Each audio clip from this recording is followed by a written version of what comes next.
Rainbow all the things. Hey friends, today I'm part of the Honeybee Rainbow Dreams YouTube hop where we will be sharing fun projects and giving away 2 $25 gift cards randomly, so be sure to leave a comment for a chance to win. Today I'll be sharing a card using the Look for the Rainbow stamp and die set, Rainbow Accents Honey Cuts, along with the Rainbow Birthday paper pack. And later I'll also be pulling out a Rainbow Builder A2 card base which has a bunch of die cuts that I use, and yes, this is all things rainbow. So when I saw the Rainbow Accents Honey Cuts, I saw that there was this rainbow die cut. It die cut layers of a rainbow, and I thought immediately that it was perfect for a shaker card. Although I had a bunch of regrets while I was making this card, I was really happy with how it turned out. It was exactly what I imagined and more. But because the lines between each of the layers of rainbows were so thin, I decided to die cut it a bunch of times out of cardstock. I use accent cardstock, 80 pound, which I normally use for card bases, but they're really thick. And so I decided to use it to stack a ton so it would create enough dimension for my shaker bits. For my shaker bits, I am using this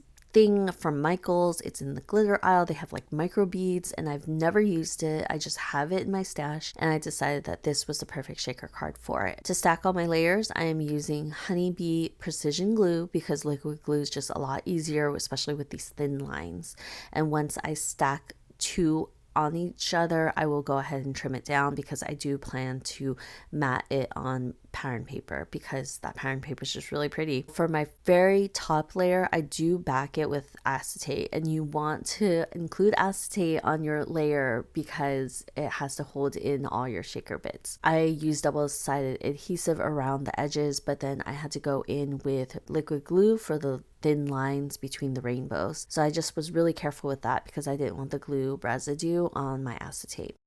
For my last layer, I decided to back it with double-sided adhesive, and this is where things go a little astray and I make things much harder than it needed to be.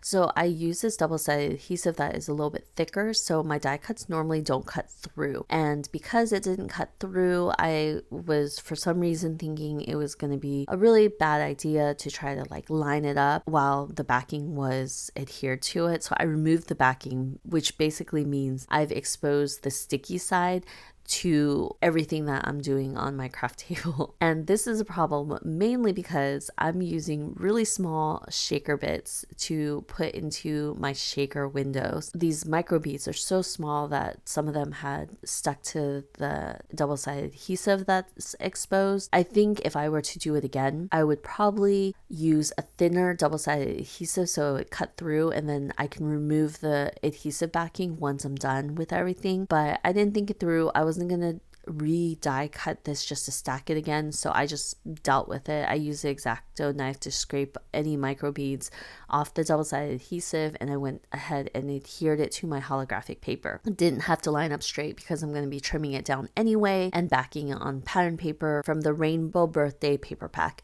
And this paper pack is so pretty. I really love it. You can see that I used a ton of scraps from it already, and yeah, so for the rainbow accents, I went ahead and die cut a couple of the accents. I only ended up using 2 because one of them actually covered up most of the window, and because I worked so hard to get those microbeads in there's no way I was covering it up. For the rainbow accents, I went ahead and colored it with Copic markers just so I can match the microbeads within that layer of the rainbow, so it would be a little matchy even though the rainbow colors aren't typical. It's mainly like purple, green, and blues, and I'm just using Copic markers.